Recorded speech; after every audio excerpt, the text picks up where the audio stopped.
estudar.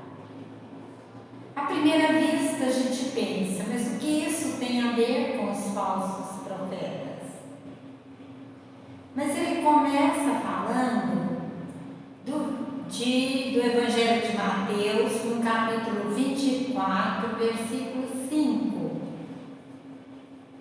E muitos vêm dizendo: eu sou Cristo, e enganarão a muitos. Aí nós vamos pensar, mas agora a gente não tem mais, era coisa dos profetas. Agora a gente não tem mais tantos profetizando as coisas, trazendo notícias que a humanidade não conhece. Mas é engano nosso, porque Deus continua intuindo os homens, e aqui homens, quando a gente fala, é o ser humano, às revelações no mundo espiritual. E principalmente agora que nós estamos vivendo essa transição, passando de um mundo de provas e expiações para um mundo de transição que é um mundo regenerado. Então, teremos sim muitos falsos profetas. E no Evangelho capítulo 21, fala como é que nós podemos e devemos descobrir, identificar os falsos profetas. Nós temos uma mensagem de São Luís, que fala que o verdadeiro profeta, as suas palavras são de acordo com as suas ações. E o profeta falso, ele fala alto e tem medo de ser descoberto.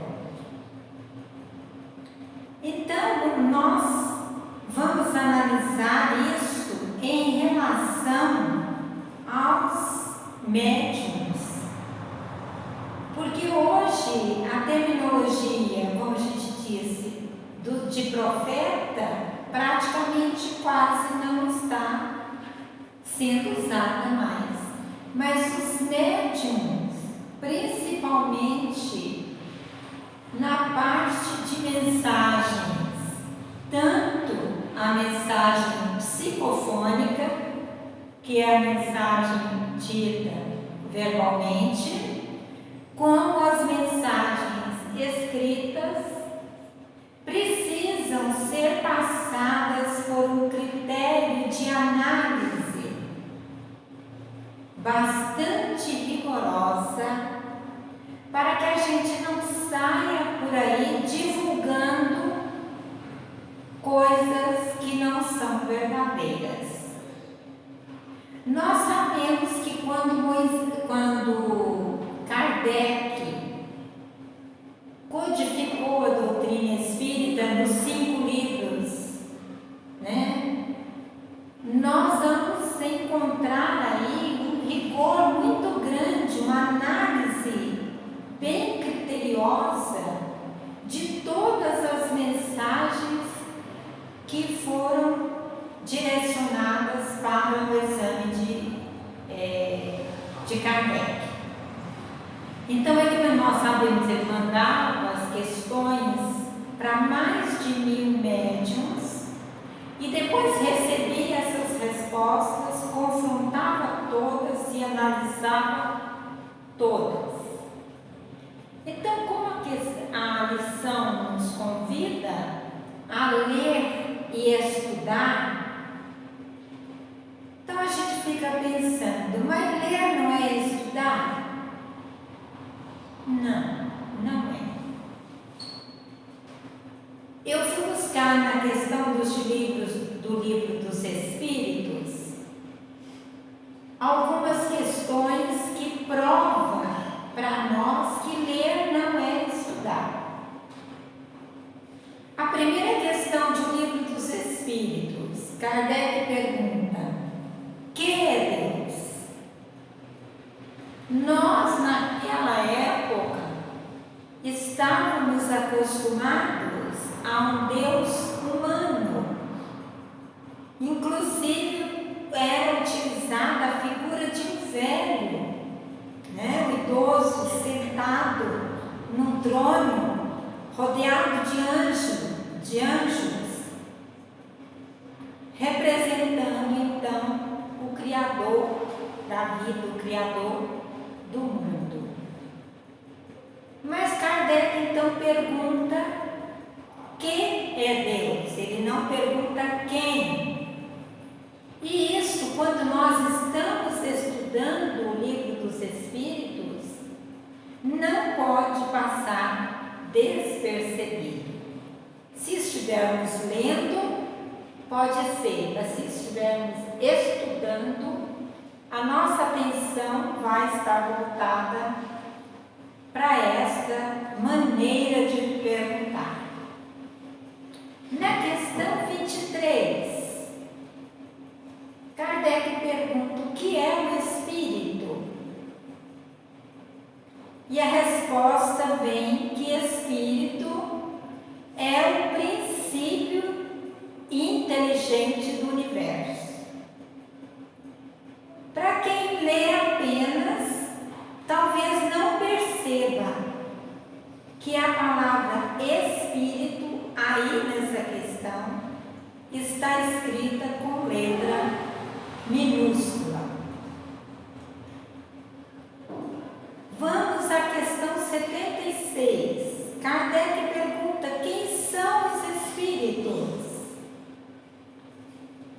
E os codificadores, os Espíritos que respondem a Kardec, dizem que são os seres inteligentes da criação. E esse Espírito aí, nessa questão 76, está com letra maiúscula.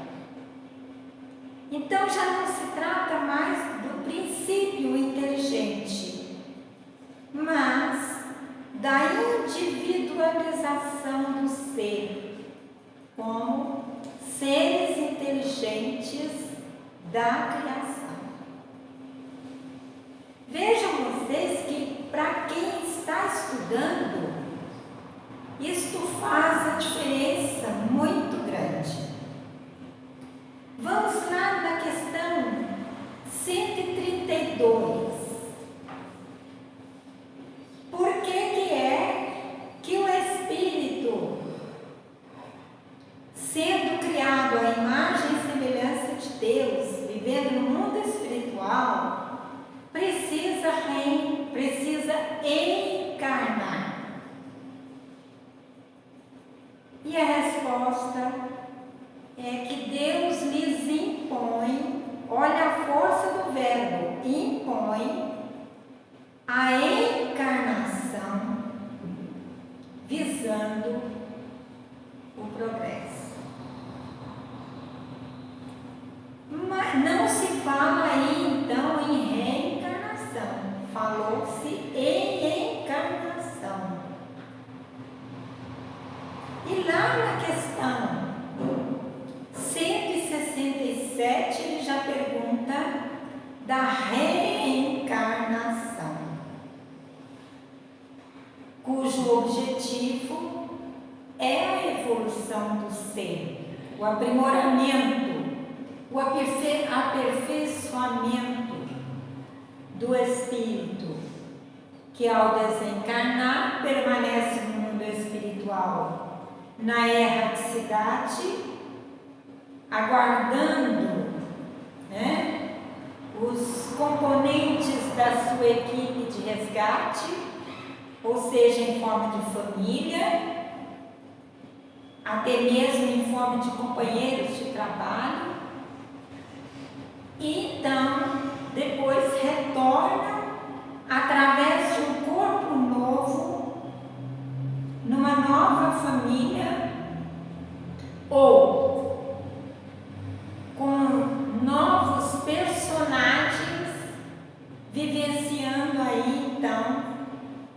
uma oportunidade de aprendizado numa nova reencarnação. Então vejamos aí, isto daí, no livro, só no livro dos Espíritos, se a gente estiver estudando aí essa parte, a parte filosófica, nós vamos encontrar muitas condições de estudo e não só de leitura. E Paulo, na primeira epístola aos Tessalonicenses, ele recomenda examinar tudo e reter o bem. Então, tudo que nós vamos fazer na nossa existência, nós temos o cuidado de examinar, principalmente agora, depois que nós passamos por essa pandemia, nós temos o cuidado de examinar, por exemplo, na compra no supermercado, numa frutaria, os alimentos que nós levamos para casa, olhar com cuidado se não estão vencidos, se não estão adulterados, se é aquilo mesmo que a gente quer, que a gente precisa, porque às vezes também a gente compra coisas sem necessidade. Então Kardec, nessa página do Livro da Esperança, ele faz essa abordagem.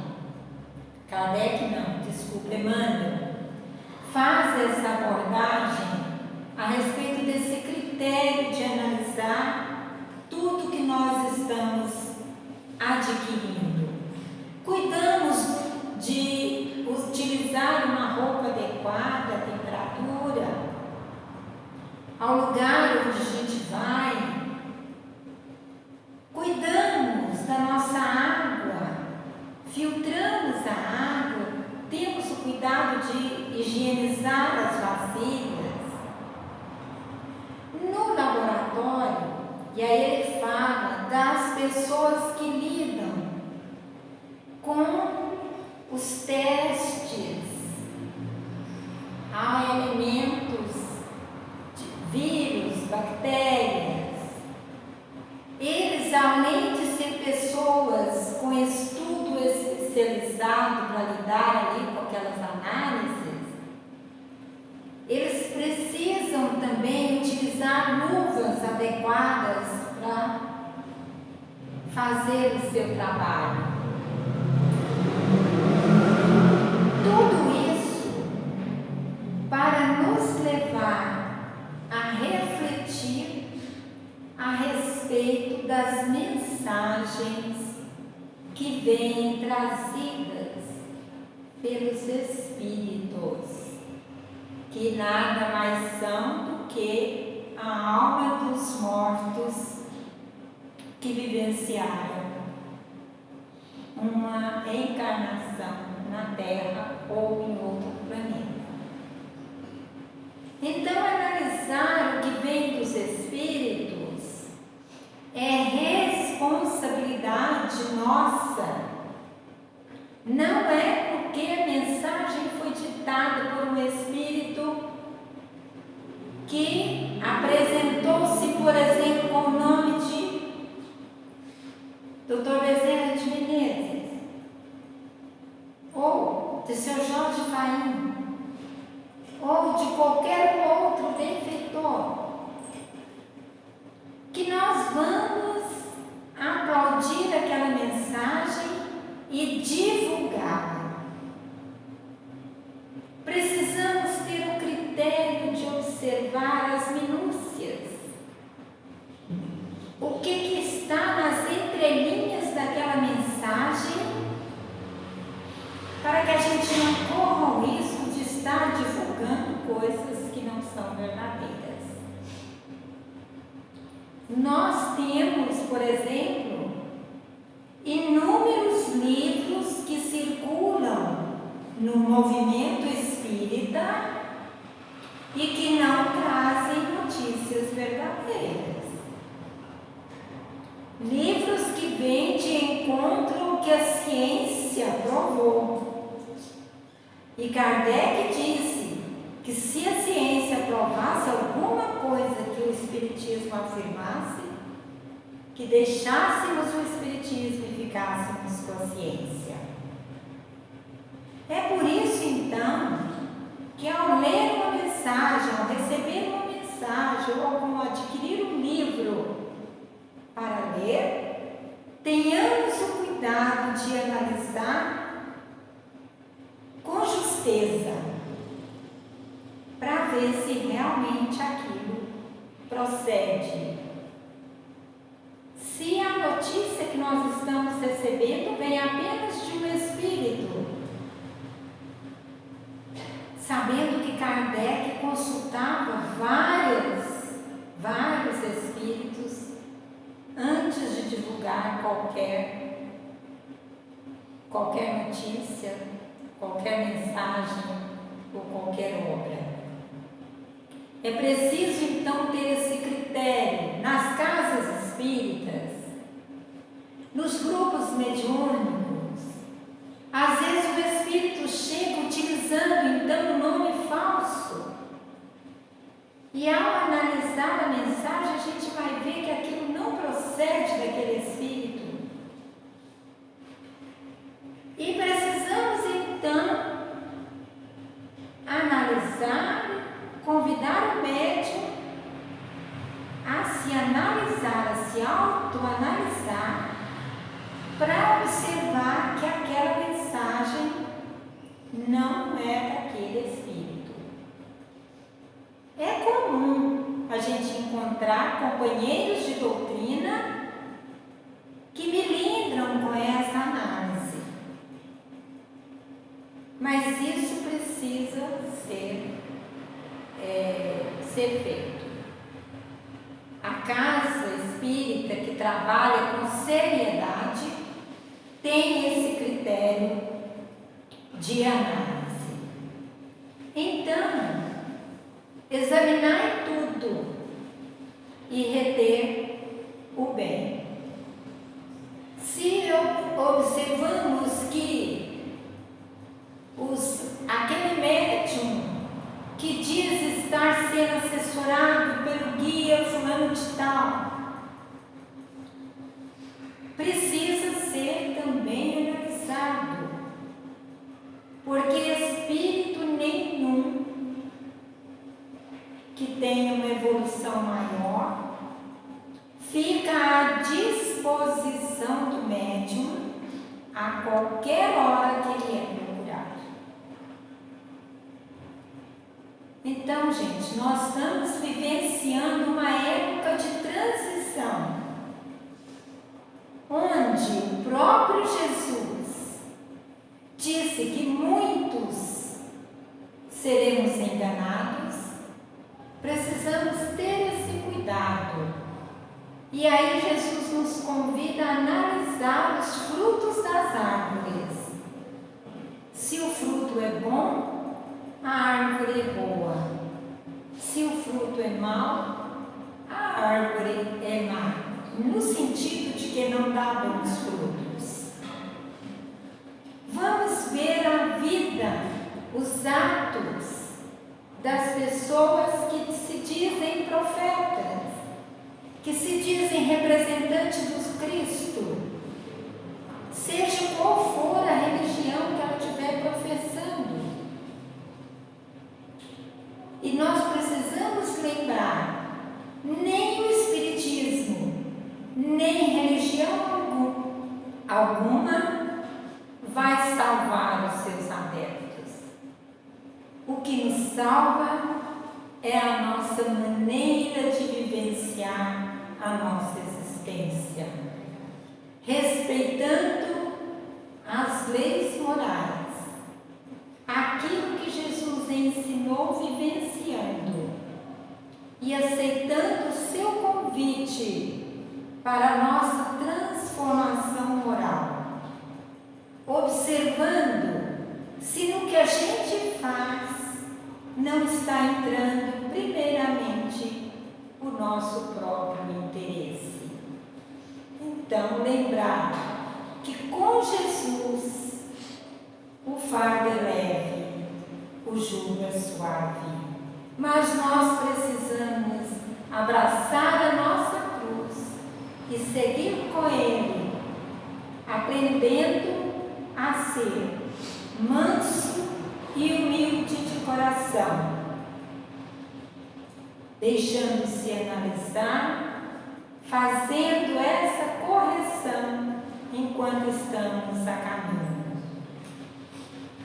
Observai enquanto tendes luz, para que a gente possa, então, aproveitando o nosso tempo de caminhada na carne, tornar-nos, como disse Jesus no Sermão do Monte, pobres de espírito. Somente quem é pobre de espírito, ou seja, humilde, aceita a correção, vai perceber os seus erros, as suas dificuldades e aprender com o Mestre, que nos convida sempre. Vinde a mim, todos que estão cansados e sobrecarregados, eu vos aliviarei. Leve é meu fardo, suave é meu jugo.